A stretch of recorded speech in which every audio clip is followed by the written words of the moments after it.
You give good advice. People tell you that all the time. You're the one they call when their relationship is falling apart, when they don't know what to do, when everything feels like it's collapsing. And you show up every time. But here's the thing nobody sees. When it's your life that's quietly unraveling, you go completely silent. You don't call anyone. You don't ask. You sit with it alone. And somewhere in the back of your mind, you wonder why it's so much easier to carry someone else's weight than to admit you're struggling to carry your own. Think about what your days actually look like. A friend texts you at midnight anxious about a job interview, a breakup, a parent, and you respond thoughtfully, patiently. You ask the right question. You help them untangle the knot. By the end, they feel lighter. But you close the conversation, set your phone down, and return to a version of your own life that you haven't looked at directly in months, maybe years. There's a name for what you're experiencing. Psychologists call it compulsive caretaking, a pattern where a person becomes highly skilled at emotional labor for others, while systematically avoiding the same depth of attention for themselves. It's not selflessness, not entirely. It's a coping structure, one that was almost certainly built very early in your life, long before you had any say in the matter. Research in developmental psychology shows that many compulsive caretakers grew up in environments where their emotional needs were either minimized, ignored, or simply never modeled. Maybe someone in your family was always in crisis. Maybe being the responsible one was how you earned your place. Maybe expressing your own needs felt dangerous, like it would create more chaos than you could handle. So you learned. You learned that the safest way to be loved was to make yourself useful. And you were so good at it that it became your entire identity. Here's what I want you to understand. This is not a character flaw. You are not broken. You are not selfish for struggling with this. And you are not a fraud for not having it all together, despite how it looks from the outside. What you developed was a survival strategy. In psychology, this is called an adaptive behavior, something the psyche constructs in response to an environment that felt threatening or unpredictable. You didn't choose to make everyone else's problems your priority. You were shaped into it, slowly, quietly, consistently. The part that makes this so hard to see is that it works. Being good at helping others gives you purpose. It gives you connection. It gives you the feeling, however briefly, that you matter. But purpose built entirely on other people's needs is not stable ground. It is borrowed land. Here's what's actually happening in the brain. When you help someone, your brain releases dopamine and oxytocin, the same chemicals associated with connection and reward. It feels good. It feels right. But here's the mechanism most people miss. Over time, your nervous system begins to associate your own emotional needs with a different signal entirely threat.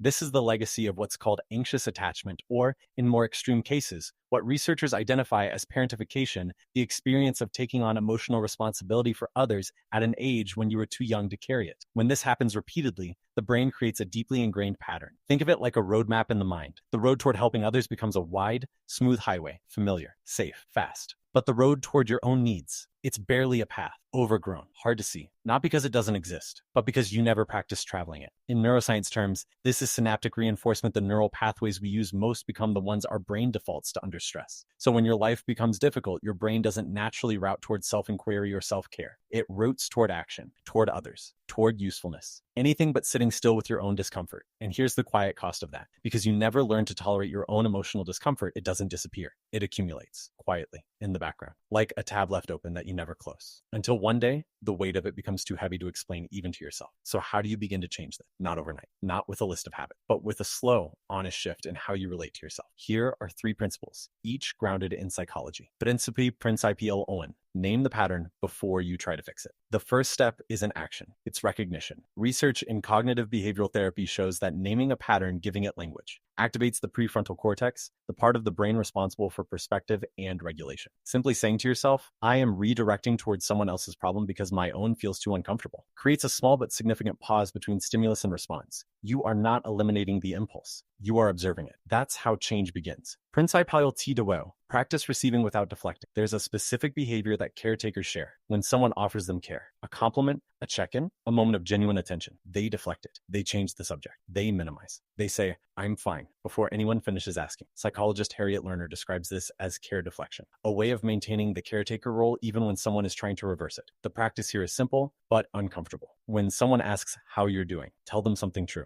Not everything, just something true. This is not weakness. This is the nervous system learning that vulnerability does not destroy connection. In many cases, it deepens it. Principle 3, bring the same quality of attention inward. You are good at asking the right questions. You ask them every day for other people. What do you actually need right now? What's underneath this feeling? What would help? Start asking yourself. Psychologists call this self-directed inquiry. And studies in mindfulness-based cognitive therapy show that turning this kind of attention inward builds emotional tolerance over time. You are not used to being the subject of your own care. That's the work, not a grand transformation. Just the slow, repeated practice of turning the same quality of presence that you give to others back toward yourself. Here's the simple mental model to carry with you. You have been a lighthouse for other people. Steady, reliable, always on. But a lighthouse is fixed to a rock. It doesn't move. It can't come find you when you're lost. It can only stand still and shine. You have been standing still and shining for a very long time. What you haven't done is let the light turn inward, even briefly, to see what's been quietly sitting in the dark at the base of the tower. That's not neglect. That's just habit. And habits, unlike identity, can be changed. You are not less capable because you struggle with this. You are not a hypocrite because your self-awareness doesn't automatically make it easier. You built a way of surviving that kept you connected, needed, and safe. That deserves understanding, not shame. But at some point, surviving becomes the ceiling, and you were not made for a ceiling. The same depth you offer to the people around you, the patience, the presence, the willingness to sit in hard truths, that belongs to you too. It always did. You don't have to fix everything tonight. You just have to be willing, slowly, to stop being the last person on your own list.